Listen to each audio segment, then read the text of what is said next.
제가 매년 고난에 관한 설교 말씀을 꼭 전합니다. 한 주, 두 주, 매년 고난에 관한 말씀을 빼놓지 않습니다. 왜일까요? 우리의 삶 속에 고난이 존재하기 때문입니다. 우리 구세군 교회 성도님들의 삶, 아니 저의 삶 속에서도 피할 수 없는 고난이 존재하기 때문이에요. 우리 교회가요, 전교인 한 40여 명의 작은 교회이지만요, 10년도 훨씬 더 넘게 교회 사역을 하면서 단 한 해도 성도님들의 삶 속에서 단 한 사람도 고난이 없이 축복만 있었다, 그래서 고난의 말씀이 필요치 않았다라고 말할 수 있는 해는 한 해도 없습니다. 아니, 지금도 우리 중 많은 사람들은 여전히 감당해야 할 고난 앞에 서 있습니다. 그래서 고난에 관한 말씀이 필요합니다. 저는 정말 말씀이 삶이 되는 꿈을 꿉니다. 말씀이 살아 역사하셔서 여러분과 저의 삶 속에서 우리 교회에서 살아 꿈틀거리는 삶이 되는 말씀. 네, 이것이 오늘 제가 고난에 대한 말씀을 들고 선 이유입니다.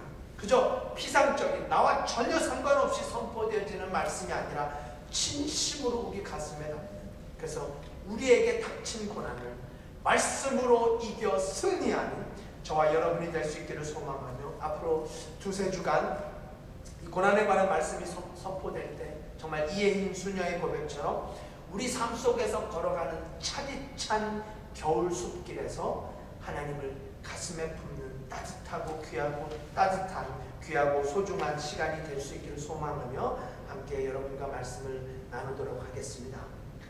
여러분, 우리 삶 속에서는 분명 고난이 있습니다. 하지만 결코 고난만 있는 것은 아니죠. 그렇죠? 고난이 분명히 있지만 반면에 우리가 삶을 살다 보면 노래 부르고 또 춤을 추고 싶어질 때가 있습니다. 소위 우리 인생이 잘 나갈 때 하나님의 축복을 경험하고 하나님의 은혜를 경험할 때, 성공이 우리를 손짓할 때 우리는 춤을 추고 노래를 부르고 싶어지지요. 그러나 문제는 우리의 춤과 노래가 지속되지 못하는 인생의 한계에 있습니다. 왜요? 갑자기 어느 순간 우리와 우리의 노래와 춤을 멈추게 하는, 아니 그 정도가 아니라 춤이 아닌 가슴을 치게 하는 아픈 고통의 순간이 우리의 삶의 장에 엄습할 수 있기 때문이에요. 이것이 바로 오늘 본문을 배경으로 한 이스라엘 백성들의 역사적 경험이었다고 할 수 있습니다. 오늘 본문이 포함되어 있는 출애굽기 15장 1절은 이렇게 시작이 돼요. 15장 1절, 이때에 모세와 이스라엘 자손이 노래로 여호와께 노래하여 일렀으되, 그러면서 하나님을 찬양하죠. 또한 20절은 함께 봉독해 볼까요? 20절 말씀 함께 읽습니다. 시작. 아론의 누이 선지자 미리암이 손에 소고를 잡음에 모든 여인도 그를 따라 나오며 소고를 잡고 춤을 췄다. 우리는 지금 노래하고 춤추고 있는 이스라엘 백성들의 모습을 바라보고 있습니다. 그러나 이 노래와 춤이 그렇게 오래 계속되지 않습니다. 오늘 본문 24절을 보시면 백성이 모세에 대하여 원망하고 있는 모습을 성경이 증언합니다. 춤이 멈춰졌어요. 한순간 노래가 멈춰지고 그 속에서 탄식과 신음, 원망의 소리가 터지기 시작합니다. 하나님을 원망해요. 모세, 홍해를 인도해온 지도자 모세를 원망합니다. 그들의 마음속에 고통이 찾아왔기 때문이에요. 그럼 왜 이렇게 됐을까요? 묻지 않을 수 없겠죠. 그 이유를 우리는 본문 22절에서 확인합니다. 22절 함께 읽습니다. 시작. 모세가 홍해에서 이스라엘을 인도하며 그들이 나와서 수르 광야로 들어가서 거기서 사흘길을 행하였으나 물을 얻지 못하였다. 사흘길을 행하였다. 정확한 표현은 사흘길을 헤맸다라는 거예요. 자, 홍해 바다를 이스라엘 백성들이 지난 후에 꼭 사흘이 지나갔습니다. 그러니까 노래를 부르고 춤을 춘 지 사흘 만에 상황이 완전히 바뀌어졌어요. 사흘 만에. 왜요? 물을 얻지 못했기 때문에. 광야에서 물이 필수 그 이상일진데 물을 얻지 못하고 목이 타는 갈증이 그들을 지금 괴롭히고 있을 때 이제 그들이 마라라는 장소에 도착합니다. 성경학자들은 지금 이스라엘 백성들이 홍해 바다를 건너서 지나서 하루에 20km쯤 걸었을 거라고 그렇게 가정합니다. 그러니까 약 60km를 걸었어요. 60km를 광야에서. 여러분, 많은 목회자들이요, 성지순례를 다녀오면, 이렇게 광야를 다녀오면 설교가 많이 변한다고 그러더라고요. 그 중에 하나가, 예전에는 이 이스라엘 백성들이 하나님의 기적을 체험했죠. 불기둥으로, 구름기둥으로 인도함을 받으면서도 불평과 불만을 쏟아내는 것을 이해 못했는데, 다는 아니겠지만 그 장소에 가 보니까 약간은 이해가 간다는 거예요. 그러니까 그 사막, 광야 속에서 물 없이 하루를 견디는 것이 얼마나 힘든 일인지 그곳에 가서 조금은 이해가 된다는 거지. 그리고 또 어떤 목사님은 성지순례를 다녀오면 1년 동안은 성지순례 얘기만 하는 목사님도 있다 그래요. 어쨌든 지금 이스라엘 백성들이 마라라는 장소에서 물을 얻지 못하게 됩니다. 아니, 물은 있었지만 그들이 써서 먹을 수가 없었어요. 여러분, 지금도 그 같은 장소에는 아유무세라고 불려주는 모세의 우물이 지금도 있는데요, 그 물도 마실 수가 없다. 그러니까 말할 수 없는 갈증 속에 만났던 우물, 하지만 그 우물은 마실 수 없었고, 이제 사람들은 하나님과 모세에 대해서 원망하기 시작합니다. 조금 전까지 노래하고 춤추고 기뻐했던 이 백성들이 사흘 만에 탄식하고 고통하고 신음하며 원망을 하게 됩니다. 사랑하는 성도 여러분, 그런데 이것이 동일한 우리 인생의 그림이 아닌가 싶습니다.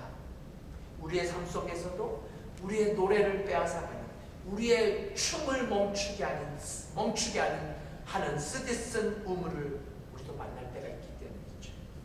그럼 이때 우리가 믿음의 백성들이라면 어떻게 반응해야 할까요? 우리 믿음의 성도들이 우리 인생 속에서 만나야만 하는 쓰디쓴 우물 앞에서 우리는 어떻게 믿음으로 반응하며 살아가야 할까요? 우리가 맛봐야 하는 쓰디쓴 우물의 의미는 무엇일까요? 이것이 오늘 성경을 통해서, 말씀을 통해서 여러분과 나누고자 하는 레슨입니다. 과연 우리가 맛봐야 하는 고통의 진정한 의미는 무엇일까요?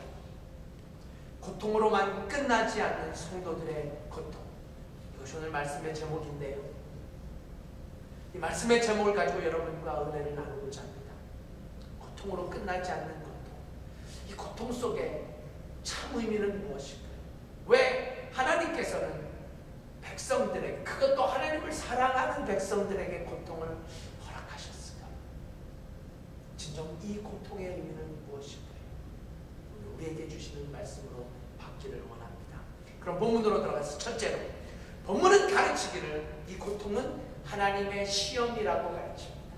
고통은 하나님의 시험입니다.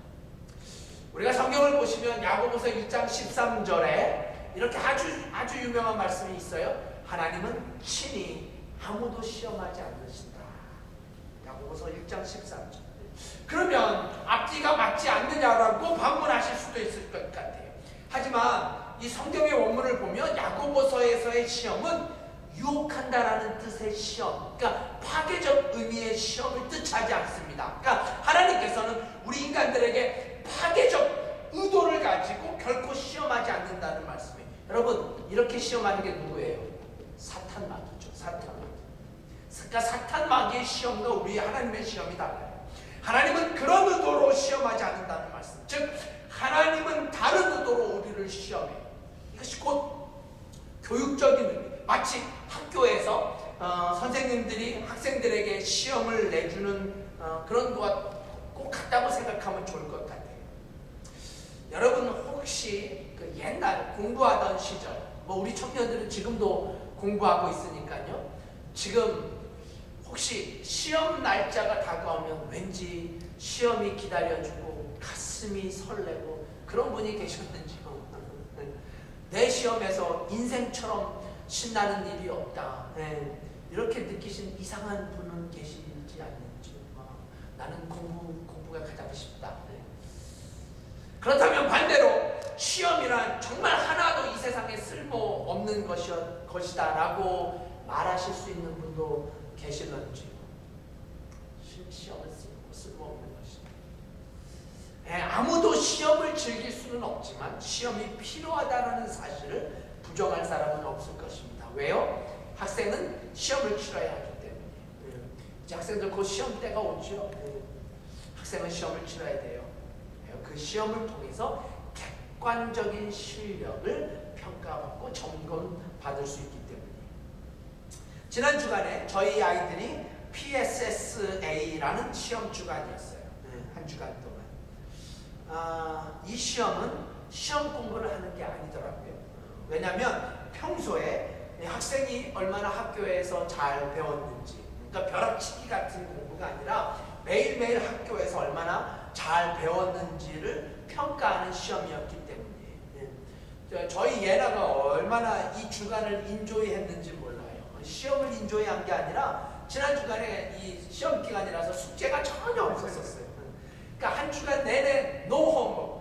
얼마나 이게 예나가 잘 놀았는지 몰라요. 저희 박예나가 수학 시험을 봤는데요. 뭐 애들이니까 산수겠죠. 산수 시험을 마치고 이제 제가 이제 물어봤어요. 시험이 어떠냐고.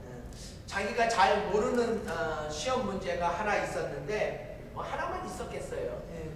근데 이제 정확하게 모르는 게 하나가 있었는데 자기는 그냥 자신 있게 틀렸다고. 뭐 고민도 안 했대요. 자기가 모르는 문제니까 당연하게 틀려야 한다고. I don't care. 와, 막 이렇게 얘가 터프한 걸 보면 꼭 지 엄마를 닮았다라는 생각이 듭니다. 똑같아요, 아주. 여러분, 이게 바로 시험이죠. 마찬가지로 하나님도 동일한 의도로 하나님의 자녀들을 시험을 하신다는 거죠. 그 시험이 바로 오늘 본문의 25절에 기록되어 있어요.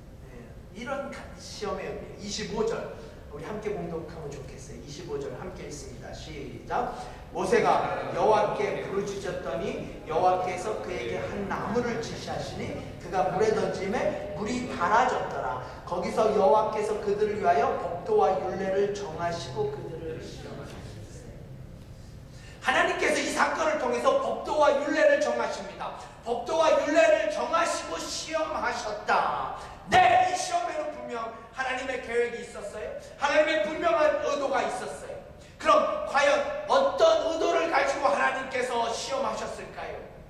다시 15장 1절로 돌아갈 필요가 있는데요. 자, 25장 1절 어떤 말씀으로 시작되었다라고 말씀드렸어요? 뭐로 시작됐어요? 노래했고 춤이었어요. 네, 노래와 춤추는 걸로.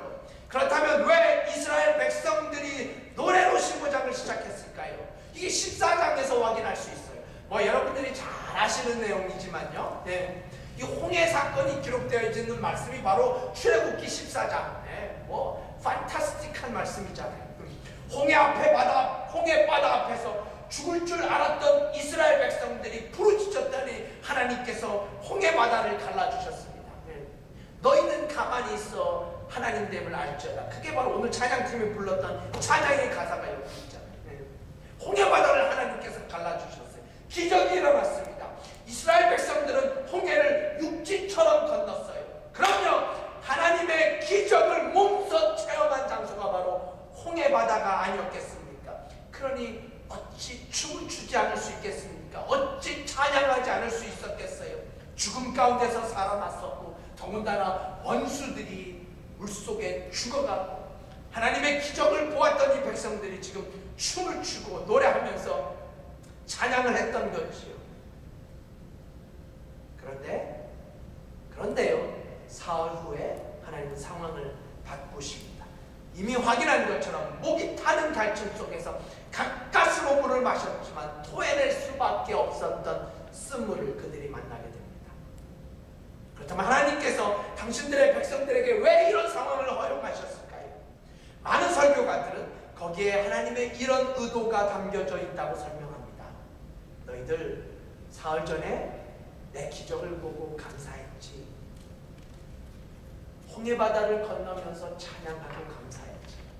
그런데 내가 이제 시험하고 싶어. 테스트하고 싶어. 그게 뭐냐면 기적이 일어나지 않을 때도 너 찬양할 수 있니? 너는 내가 너희들에게 베푼 축복 때문에 찬양했고 감사했고 나를 사랑한다고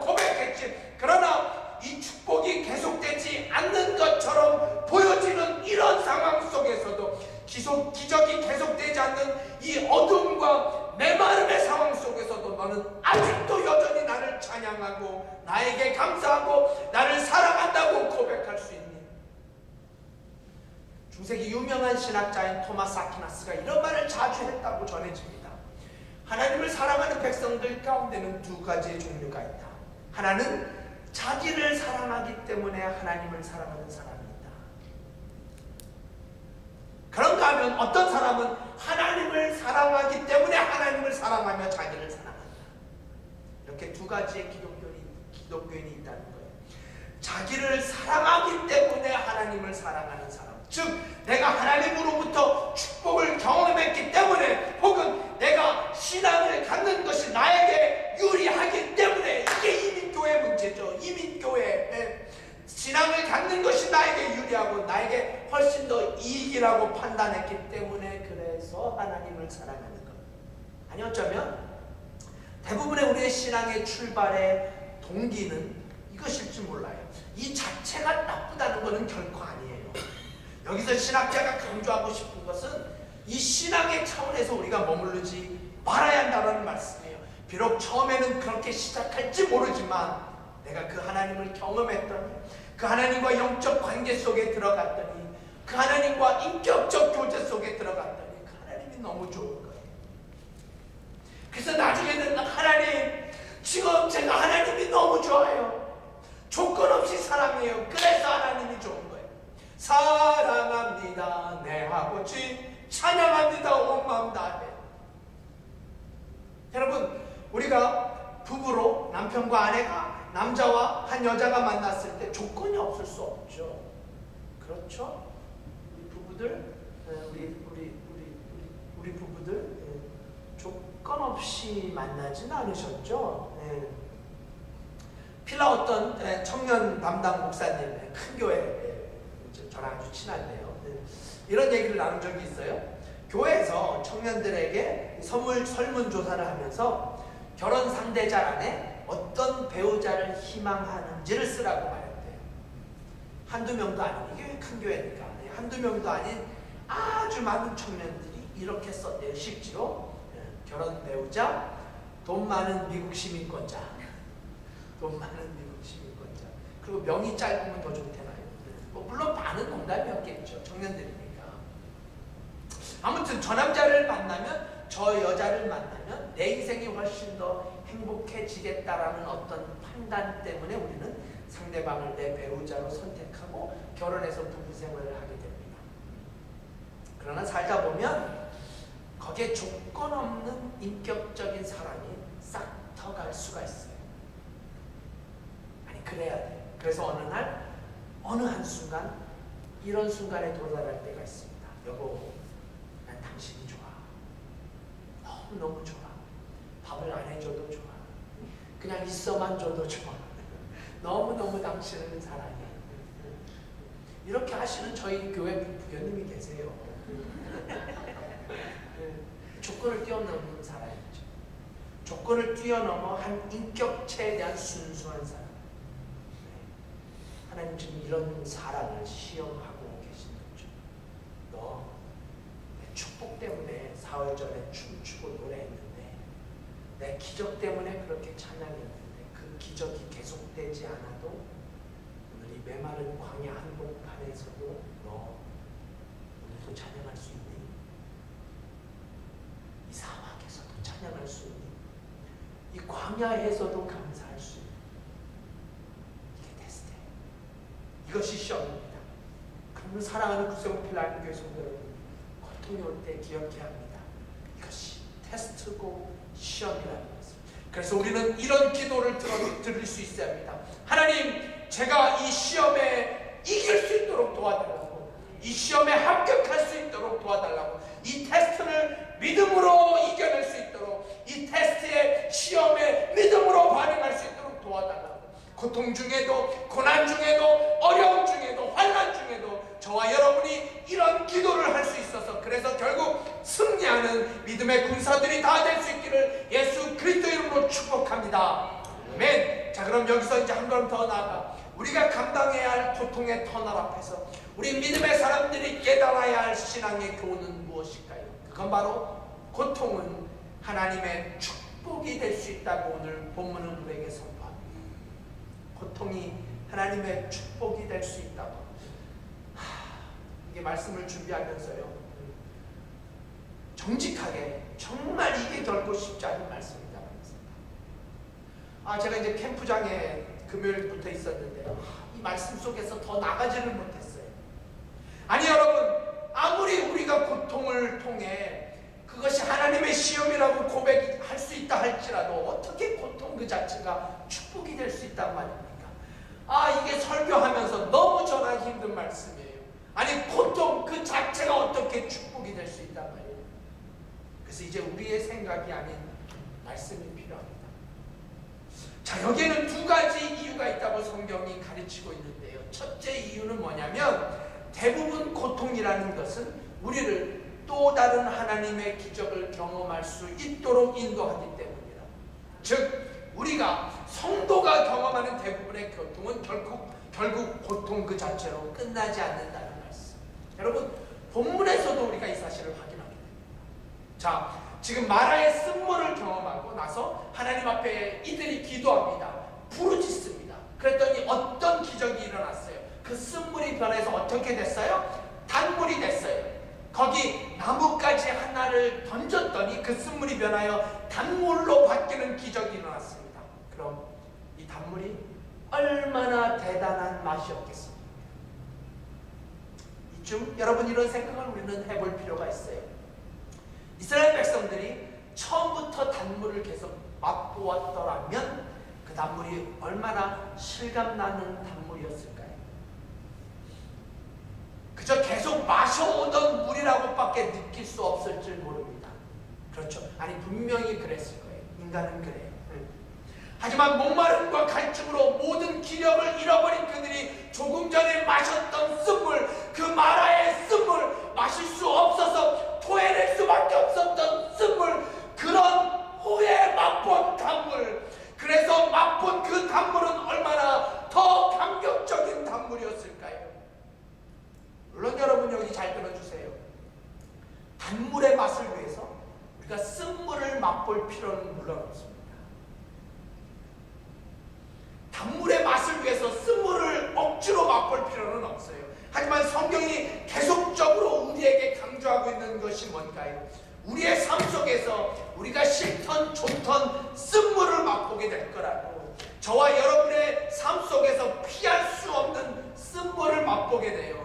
그 이유는 한두 가지가 아닙니다. 오늘 말씀은 제가 의도적으로 우리의 실수, 우리의 문제에 대해서는 회피하고 있어요. 물론 이 문제도 우리가 곧 다루려고 해요. 왜요? 많은 경우 우리가 맛보아야 할 쓴물이 결국 내 자신 때문에 맛보는 경우가 의외로 생각보다 훨씬 더 많기 때문에. 그래서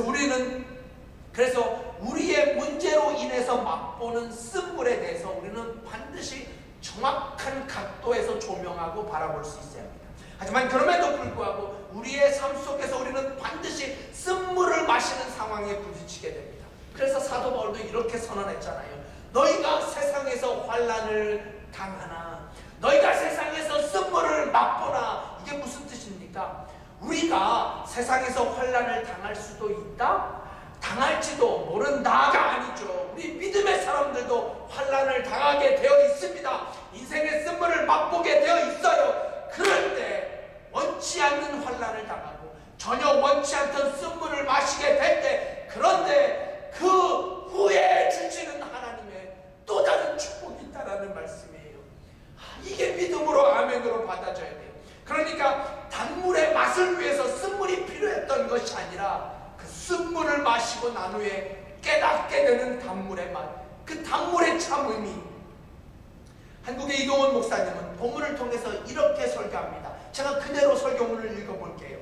슬픔이 없이 기쁨의 의미를 알 수 없고, 고통이 없이 환희의 의미를 알 수 없으며, 이별의 그 쓰라림 없이 우리는 만남과 해후의 그 감격을 알 수 없기 때문에 상실의 고통, 잃어버리는 고통이 없이 소유하고 있는 행복을 알기란 참으로 어려운 것입니다. 의지적으로 아멘 해야 할 말씀이죠. 그러니까 이 고통 때문에, 이 고난 때문에 우리에게 축복은 비로소 축복으로 다가올 수 있는 것이고, 그래서 고통은 고통으로 끝나지 않고 또 다른 축복을, 또 다른 하나님의 기적을 경험할 수 있는 하나의 통로인 것을 우리는 믿어야 합니다.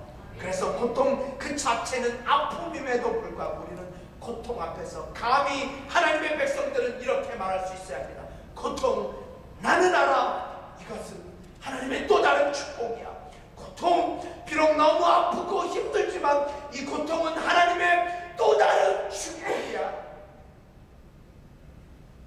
자, 그리고 이 고통이 축복일 수 있는 또 다른 이유는 이렇습니다. 그것은 설교 제목에서 계속 강조하고 있는데요. 고통은 고통으로 끝나지 않는다. 고통 저 건너편에 하나님께서 예비한 놀라운 축복이 있기 때문이다. 여러분, 오늘 본문의 마지막 절이 어떻게 끝이 나는 줄 아세요? 27절이죠. 마지막 절 27절 우리 함께 읽습니다. 27절 15장 27절 시작. 그들이 엘림에 이르니 거기 물샘 12과 종려 70주가 있는지라 거기서 그들이 그 물 곁에 장막을 치니라. 여러분, 쓴물을 맛보니 마라라는 장소와 엘림과의 거리는 한 11km 정도가 됩니다. 그러니까 뭐 금세라도 도착할 수 있어요. 차가 아니더라도, 차가 없던 시절이라도 11km면 그리 먼 거리가 절대 아닙니다. 여러분, 마라에서 조금 지나서 이 엘림에 도착했더니 뭐가 있었어요? 우선 뭐가 있었어요? 물샘 몇 개요? 12개. 상상해 보십시오. 사막에서 단 하나의 샘물도 소중한데 그 샘물이 무려 12개가 있어요. 성경에서 12는 퍼펙트 수잖아요. 뿐만 아니라 종려나무가 몇 개가 있어요? 7그루요? 70그루. 여러분, 상상해 보세요. 그림을 그려보세요. 지금 얼마나 황홀한 오아시스였을까요? 우리 은교자매가 이거를 그림으로 그리면 얼마나 멋있게 그릴까요? 얼마나 풍성한 오아시스였겠습니까? 쓰디쓴 물을 맛본 마라의 바로 저 건너편에 멀지 않는 곳에 하나님께서 준비해 주신 그 엘림, 풍성한 오아시스. 그런데 지금 마라에서 왜 이들이 고통하고 있었을까요? 왜 원망하고 있었을까요? 왜 불평하여? 그 이유는 간단합니다. 엘림이 보이지 않았기 때문이에요. 엘림이 보이지 않아서 그래요. 11km 떨어져 있는 엘림은 그들의 눈앞에 보여지지 않았습니다. 그러나 사랑하는 구세군 성도 여러분, 엘림이 보이지 않아도 엘림은 존재합니다. 이것이 믿음인 거죠. 그러므로 엘림이 보이지 않아도 엘림의 존재를 믿는 것, 엘림이 보이지 않아도 엘림의 비전의 약속을 믿는 것, 그래서 믿음은 바라는 것의 실상이라는 이 위대한 선언이 우리의 믿음으로 고백되어집니다. 사랑하는 여러분, 하나님이 저와 여러분을 위해서 엘림을 준비하고 계신다는 말씀, 당장 우리 앞에 보이지 않아도 하나님께서 우리를 위해 엘림을 예비하고 계신다는 믿음, 이런 의미에서 우리의 고통은 축복이라고 감히 말할 수 있는 것입니다. 그러므로 우리가 고통 앞에 제대로 반응한다면 언제든지 고통은 고통으로 끝나지 않는 하나님의 축복을 임을 믿으며 그렇게 믿음으로 승리하는 구세군의 모든 성도들이 될 수 있기를 축복합니다.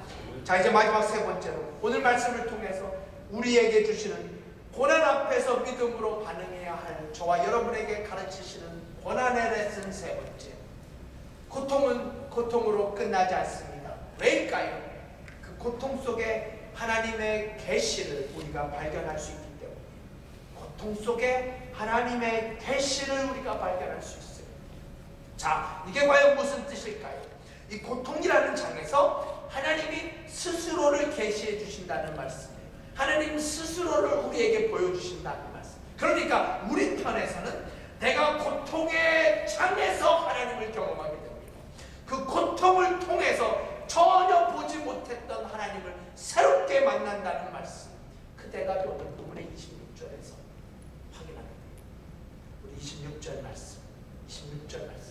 이거 정말 오늘 말씀에 제가 전하고 싶은 26절 함께 있습니다. 시작. 가라사대 너희가 너희 하나님 나 여호와의 말을 청종하고 나의 보기에 의를 행하며 내 계명에 귀를 기울이며 내 모든 규례를 지키면 내가 애굽 사람에게 내린 모든 질병이 하나도 너희에게 내리지 아니하리니 나는 너를 치료하는 여호와임이니라. 할렐루야. 내가 애굽 사람에게 내린 모든 질병이 하나도 너희에게 내리지 아니하리라. 아멘. 얼마나 위대한 약속입니까? 얼마나 위대한 선포입니까? 하지만 여러분, 그 앞에 전제가 있었어요. 그렇죠. 이거 우리가 그냥 지나치면 안 돼요. 만약 하나님의 말씀을 붙잡고 만약 하나님의 말씀 앞에 순종하면, 그래서 영어 성경에 보시면 계속적으로 if가 등장합니다. if 하나님은 그냥 되는 것이 아니라 만약 너희들이 하나님의 말씀을 지키고 계명을 지키고 살면 너희들이 질병을 넘어선다. 모든 질병을 극복한다. 모든 질병은 치유될 것이다. 그러면서 하나님께서 마지막에 자신을 어떤 말씀으로 계시하세요? 유명한 말씀. 내가 누구라고 말씀하세요? 이게 지금 계시하고 계신 거잖아요. 나는 너희를 치료하시는 하나님이라. 이게 뭐예요? 여호와 라파. 여호와 라파. 이 하나님의 이름을 우리는 여호와 라파라고 부르짖습니다. 이 말의 뜻은 여러분이 잘 아시는 것처럼 치료하시는 하나님이라는 뜻이에요. 그 질병 때문에, 그 아픔 때문에 부르짖어 기도하고 하나님의 도우심을 구했더니 하나님이 나를 고쳐주셨다, 나를 회복케 하셨다, 나를 치료하셨다.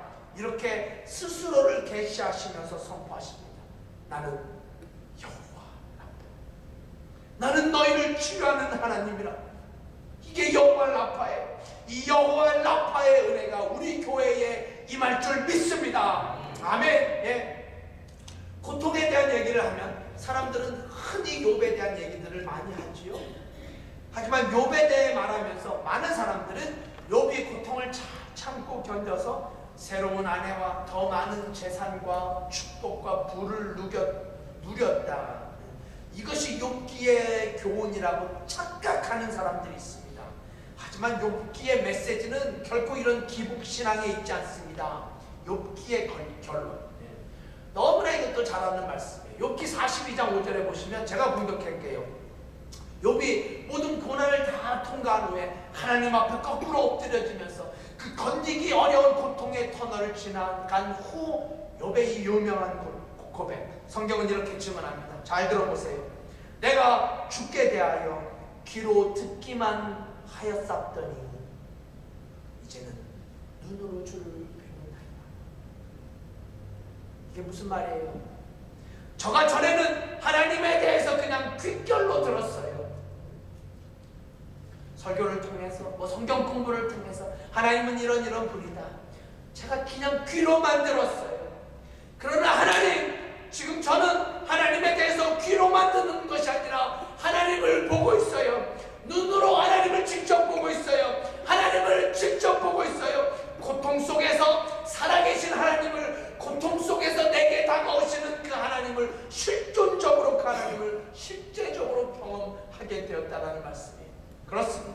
그러므로 고통은 하나님을 만날 수 있는, 하나님을 경험할 수 있는 계기가 되는 거예요. 그리고 내가 고통 속에 만난 그 하나님이 사랑이시더라, 나를 사랑하신다, 이것만 확인한다면 나를 둘러싸고 있는 환경이, 나를 둘러싸고 있는 상황이 아무리 열악하고 아무리 나를 짓누르고 아무리 고통이 찾아와도 내가 하나님을 경험하고 하나님을 붙들고 하나님의 사랑을 확인한다면 우리는 반드시 다시 일어설 줄 믿습니다. 이제 한 예화를 끝으로 오늘 말씀을 마치려고 해요. 미국 중부 시골 마을에 마샤 에븐슨이라는 소녀가 살고 있었습니다. 근데 이 소녀가 12살 때에 입 근처에 신경 조직이 어떻게 잘못돼서 수술을 받았는데 수술 도중에 신경 하나를 건드려서 그만 입이 삐뚤어지고 맙니다. 그러니까 수술이 잘 되는 것도 정말 은혜예요. 우리 화진영제님 수술 잘 된 거 정말 하나님이에요. 이 소녀가 수술이 잘못돼서 입이 삐뚤어지고, 이게 소녀에게 얼마나 큰 아픔이고 상처이고 고통이겠습니까? 이 이후로 이 소녀의 생활이 완전히 뒤바뀌어집니다. 친구들도 만나지 않고 학교도 가기 싫어하고 심지어 어머니와의 대화도 끊겨져 아주 우울한 소녀가 되었어요. 그런데 그 다음에 13살에 아주 뜻밖의 그 생일날에 이 소녀가 생일 선물로 소포를 받게 되는데 그게 바로 꽃이 예쁜 치자꽃. 제가 인터넷으로 치자꽃을 찾아보니까 이게 아주 아름다운 꽃이더라고요. 이 치자꽃이 이 소녀의 앞으로 배달이 돼요. 그리고 거기에 Dear Masha, I love you so much 라는 글과 함께 익명으로 배달됩니다. 근데 이 꽃을 받자 이 소녀의 마음에 문이 열리기 시작해요. 만문을 열어요. 그리고 엄마에게 가서 엄마에게 누가 나한테 이런 꽃을 보냈지? 도대체 누굴까? 엄마가 이러는 거예요. 글쎄 누가 보냈을까? 아마 너를 좋아하는 남학생이겠지. 에이 누가 나를 좋아해? 나 같은 사람을. 그래도 너를 좋아하는 보이가 있을 거야. 수줍어서 아마 이름도 못 써보냈겠지. 엄마가 말했어요. 이상하게도 아무것도 아닌 것 같은 치자꽃 한 다발 때문에 그는 말을 시작합니다. 마음이 따뜻하기 시작했어요. 그 다음 14살이 되잖아요. 15살, 16살 되는 생일 어김없이 이 치자꽃 한 소리가 배달이 됩니다. 이제 이 소녀는 아주 밝아졌고요. 정상적인 삶을 살았고 좋은 남자를 만나서 결혼하게 됩니다. 그런데 결혼 후에도 이 꽃이 계속 배달되는 거예요. 궁금해죠. 결혼 후에도 어떻게 이 꽃이 배달될까? 그런데 시집가고 결혼하고 그 다음 해에 이 어머니가 세상을 떠나게 됩니다. 그리고 치자꽃 배달은 거기서 멈추게 돼요. 그래서 이 마샤라는 소녀는 알게 되죠. 누가 그 꽃을 보냈는지, 누가 자기의 인생을 바꾸어 주었는지. 꽃이 그녀의 인생을 바꾼 것이 아니라 엄마의 사랑이 그녀의 인생을 바꾼 건지. 우리 그리스도인이 하는 고백 가운데 이런 고백이 많이 있습니다. 나는 십자가 앞에서 새로운 삶을 찾았다. 십자가가 우리를 변화시킨 걸까요? 십자가라는 나무가 단지 우리를 변화시켰을까요? 아니죠. 아닙니다. 정확하게 말하면 십자가가 우리를 변화시킨 것이 아니라 십자가에 나타난 하나님의 사랑 때문이죠. 우리가 아직 죄인되었을 때 그리스도께서 우리를 위하여 죽으심으로 우리에 대한 하나님의 사랑을 확증하셨다는 하나님의 사랑이 십자가를 통해서 그래요. 내가 지금 고통 속에 있지만 고통의 의미를 풀지 못하지만 그러나 이 고통 속에서 내가 하나님을 만날 수 있다면 그리고 이 한 가지 사실을 확인할 수 있다면 주님이 나를 사랑하신다. 나를 창조하신 하나님이 나를 사랑하신다. 그 하나님을 만나고 그 사랑을 확인하고 그 하나님을 온전히 붙들 수 있다면 사랑하는 구세원교회 하나님교회 성도 여러분, 우리는 이 고통의 세월을 믿음으로 극복할 수 있을 줄 믿습니다. 그래서 우리는 쓴물의 마라에서 벌떡 일어서게 될 것입니다. 벌떡 일어서서 엘림을 향하여 또다시 찬양을 부르며 새로운 내일을 향하여 엘림을 향하여 걸어가게 될 것입니다. 왜냐하면 우리에게 주어진 이 고통은 고통으로 끝나지 않는 고통임을 우리가 확신하고 있기 때문입니다. 기도하십시오.